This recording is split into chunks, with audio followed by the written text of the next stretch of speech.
Hello साथियों, नमस्कार। स्वागत है आप सभी का। कैसे हैं आप सब? Welcome everyone. तो दोस्तों, यहाँ पे हम लोग बात करेंगे नोबेल पुरस्कार भाग 2 के विषय में। भाग 1 कर चुके हैं। अगर आपने नहीं किया है तो उसका लिंक नीचे वीडियो के डिस्क्रिप्शन में है, जहां से आप भाग 1 देख सकते हैं। तो हम लोग बात कर रहे थे 50 महत्वपूर्ण सवालों की, जिसके कुछ सवाल हम लोग कर चुके हैं। उसी कार्यक्रम को यहाँ पर आगे बढ़ाएंगे और बात करेंगे बड़े ही सिलेक्टेड सवाल जो आपके एग्जाम में आ सकते हैं। तो पहला सवाल रहेगा, सीवी रमन को किस क्षेत्र में नोबेल पुरस्कार दिया गया है? तो आपको ध्यान में रखना है, सीवी रमन को भौतिक विज्ञान के क्षेत्र में, किस क्षेत्र में? भौतिक विज्ञान के क्षेत्र में यह नोबेल पुरस्कार दिया गया है। मैंने अपने पिछले वीडियो में डिस्कस किया था, इन्हें 1930 में 1930 में यह पुरस्कार दिया गया था। तो 1930 का समय आपको याद रखना है सीवी रमन को लेकर। ठीक है भाई, याद करिएगा, बड़ा इंपॉर्टेंट रहेगा। आगे बढ़ते हैं। अगला महत्वपूर्ण सवाल रहेगा, नोबेल पुरस्कार प्राप्त करने वाले सबसे बुजुर्ग व्यक्ति कौन माने जाते हैं? नोबेल पुरस्कार प्राप्त करने वाले सबसे बुजुर्ग व्यक्ति का नाम जॉन बी गुडइनफ, यहाँ पे लिखा हुआ है जॉन बी गुडइनफ। इसके विषय में जान लिया जाए तो भाई, इन्हें कितनी अवस्था में यह सम्मान मिला है? इन्हें 97 वर्ष की अवस्था में रसायन विज्ञान में नोबेल का पुरस्कार मिला है, 97 की अवस्था में। तो ये सबसे बुजुर्ग व्यक्ति बने। चलिए आगे बढ़ते हैं। कैलाश सत्यार्थी को किस क्षेत्र में नोबेल पुरस्कार दिया गया है? सवाल है, कैलाश सत्यार्थी को किस क्षेत्र में यह पुरस्कार दिया गया है? तो शांति के क्षेत्र में भाई। लास्ट वीडियो में मैंने डिस्कस किया था, इन्हें 2014 में यह पुरस्कार मिला था। कब? 2014 में। एक सवाल आपको बताना, तेलंगाना राज्य का गठन कब और किससे अलग होकर हुआ? तेलंगाना राज्य का जो गठन है वो कब और किससे अलग होकर हुआ? ये आपको नीचे कमेंट बॉक्स में लिखना है। अगला सवाल रहेगा, हरगोविंद खुराना को नोबेल पुरस्कार कब मिला? हरगोविंद खुराना को नोबेल पुरस्कार कब मिला? तो इसके जवाब की बात करेंगे। बढ़िया सवाल है। 1968 में 1968 इन्हें नोबेल पुरस्कार दिया गया, हरगोविंद खुराना को। चलिए आगे बढ़ते हैं। अगला सवाल नेक्स्ट, ये वीएस नायपाल को किस क्षेत्र में नोबेल पुरस्कार दिया गया है? वीएस नायपाल को किस क्षेत्र में नोबेल पुरस्कार दिया गया है? तो याद रखिएगा, साहित्य के क्षेत्र में इन्हें नोबेल पुरस्कार मिला है। कई बार पूछा गया है कब मिला है, तो 2001 में इन्हें यह पुरस्कार दिया गया है। चीजों को अच्छे से याद रखिए। एक सवाल आपको कमेंट बॉक्स में बताना है, अभी हाल फिलहाल में असम में कितने जिले हो गए हैं? असम राज्य में जिलों की संख्या कितनी हो गई है? ये नीचे कमेंट बॉक्स में बताने का प्रयास जरूर करें। चलिए हम आगे बढ़ते हैं अगले सवाल की तरफ। तो वेंकटरमन रामकृष्णन को नोबेल पुरस्कार कब मिला? वेंकटरमन रामकृष्णन को नोबेल पुरस्कार 2009 में दिया गया। कब दिया गया? 2009 में दिया गया। याद रखिएगा, बड़ा इंपॉर्टेंट सवाल रहेगा, हल्के में ना लेना। हरगोविंद खुराना जी को किस क्षेत्र में नोबेल पुरस्कार दिया गया है? तो हरगोविंद खुराना जी को चिकित्सा जगत के क्षेत्र में, यानी चिकित्सा के क्षेत्र में नोबेल पुरस्कार दिया गया है। और यह आपको ध्यान में रखना है, कब दिया गया है? 1968 में दिया गया है बच्चा। तो ये सारे पॉइंट जो है वो आपके लिए बहुत ज्यादा इंपॉर्टेंट है, आप इन्हें याद रखें। आइए, अभिजीत बनर्जी को नोबेल पुरस्कार कब मिला है? अभिजीत बनर्जी को नोबेल पुरस्कार 2019 में दिया गया है।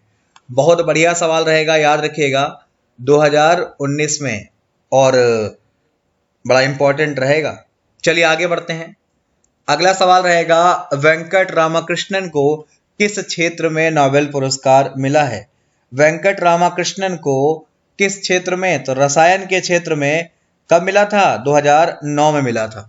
तो याद रखिएगा, रसायन के क्षेत्र में भी आपको याद रखना है। और उसके बाद यहाँ पे आप 2009 चाहें तो लिख सकते हैं, ये आपके लिए बहुत ज्यादा जरूरी है। आइए आगे बढ़ा जाए। अगला सवाल रहेगा, एस चंद्रशेखर को नोबेल पुरस्कार कब मिला है? एस चंद्रशेखर को नोबेल पुरस्कार कब मिला है? 1983 में, 1983 में। चलो एक सवाल आपको बताना है, 1983 में भारत पहली बार वर्ल्ड कप जीता था। आपको बताना है कमेंट बॉक्स में नीचे कि भारत किसको हरा के वर्ल्ड कप जीता था।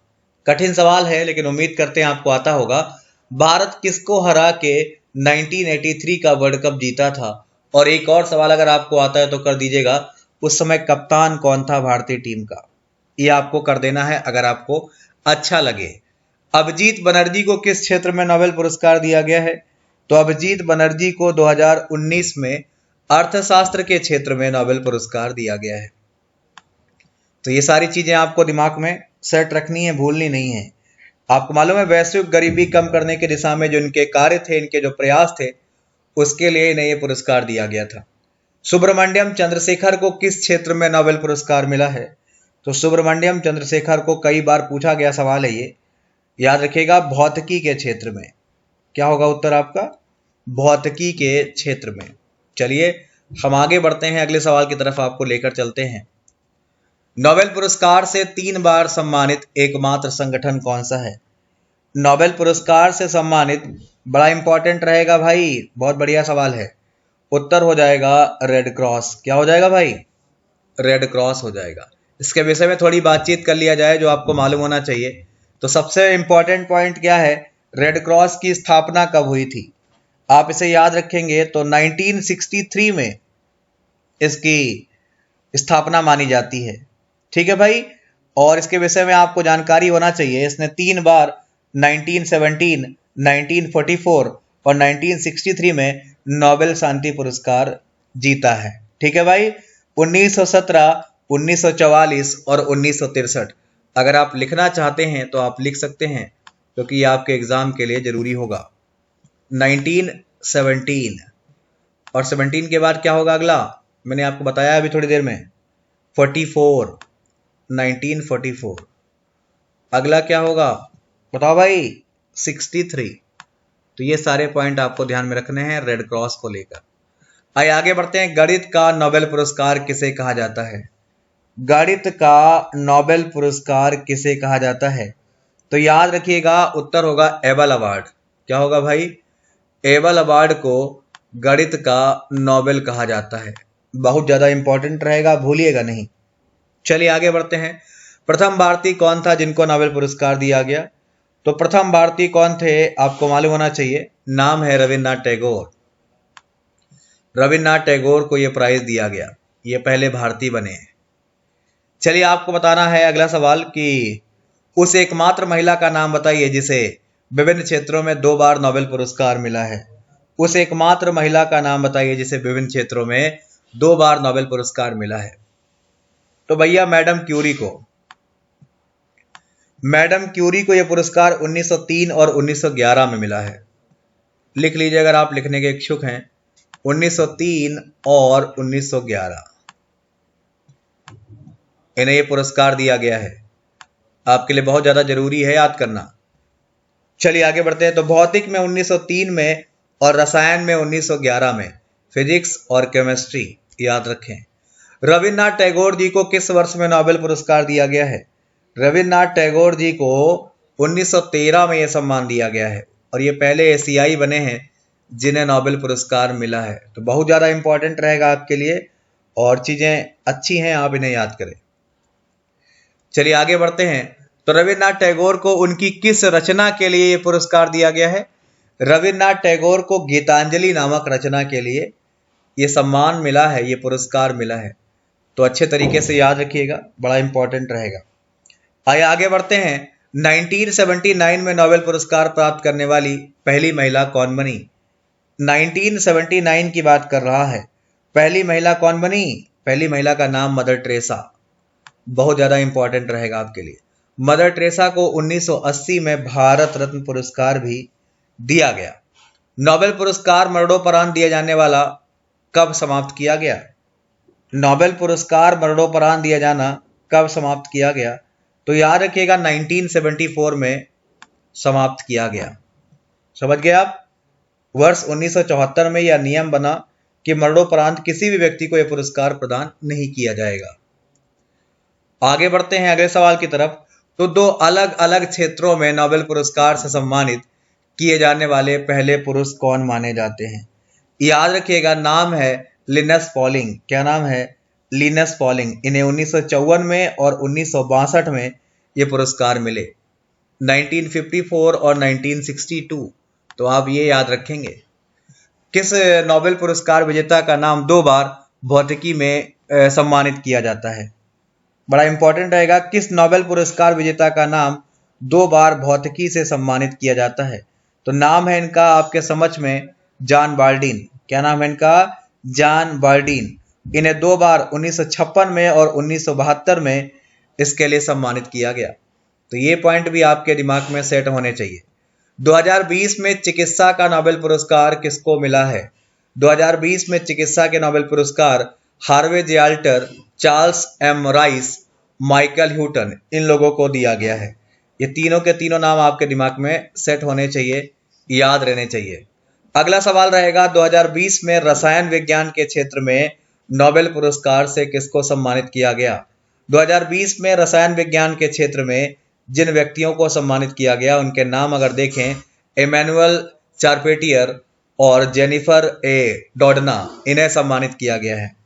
ठीक है भाई, तो इनके नाम जो है वो थोड़ा सा कठिन है, लेकिन आप कोशिश करिए कि आपको याद हो पाए। आगे बढ़ेंगे, अगला सवाल रहेगा 2020 का अर्थशास्त्र का नोबेल पुरस्कार से किसको सम्मानित किया गया है?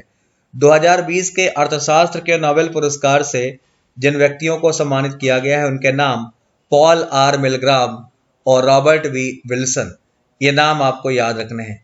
तो इस तरीके से हमने कितने सवाल कंप्लीट किए हैं? हमने 50 महत्वपूर्ण सवाल कंप्लीट किए हैं। किसको लेकर? नोबेल पुरस्कार को लेकर, जो आपके एग्जाम के लिए बहुत ज़्यादा जरूरी है, आप इन्हें याद रखें। चलिए कुछ और बातें कर लिया जाए। तो अगर आप ये सारे टॉपिक डिटेल में करना चाहते हैं, डिटेल में पढ़ना चाहते हैं, तो उसके लिए आप मुझे अनअकैडमी पर फॉलो कर सकते हैं। लिंक नीचे वीडियो के डिस्क्रिप्शन में है। और अगर वहाँ पर आप प्लस ज्वाइन करते हैं तो आप मेरी क्लासेस कर सकते हैं, पेड क्लासेस, जिसमें आप लोग इन सब विषय को डिटेल में पढ़ सकते हैं। तो ये आपका कोड रहेगा जिससे आप प्लस ज्वाइन कर सकते हो, दीपक सिंह YT10। और अगर आप मेरी फ्री क्लास ज्वाइन करना चाहते हैं तो उसके लिए आप मेरा कोड, ये आपका अनलॉक कोड होगा, जिसके द्वारा आप मेरी फ्री क्लास ज्वाइन कर सकते हैं। और ये आपके बैचेज होंगे जिसमें आपको सारे विषय एक साथ में पढ़ाए जाएंगे। तो आप चाहे तो बैच भी ज्वाइन कर सकते हैं। अगर आप 24 मंथ का प्लस लेते हैं तो आपको 150 रुपये पर मंथ के हिसाब से पड़ता है। और अगर आप 12 मंथ का प्लस लेते हैं तो आपको 250 रुपये पर मंथ के हिसाब से पड़ता है। तो इस तरीके से आप प्लस ले सकते हैं, अपनी तैयारी को अच्छा कर सकते हैं और अपने सिलेक्शन को मजबूत कर सकते हैं। तो फिलहाल हमने 50 महत्वपूर्ण सवालों की बात करी है। पुनः आपसे मुलाकात करेंगे किसी नए टॉपिक को लेकर, कुछ नए सवालों के साथ। आज के लिए इतना ही। नमस्कार, धन्यवाद, बाय बाय।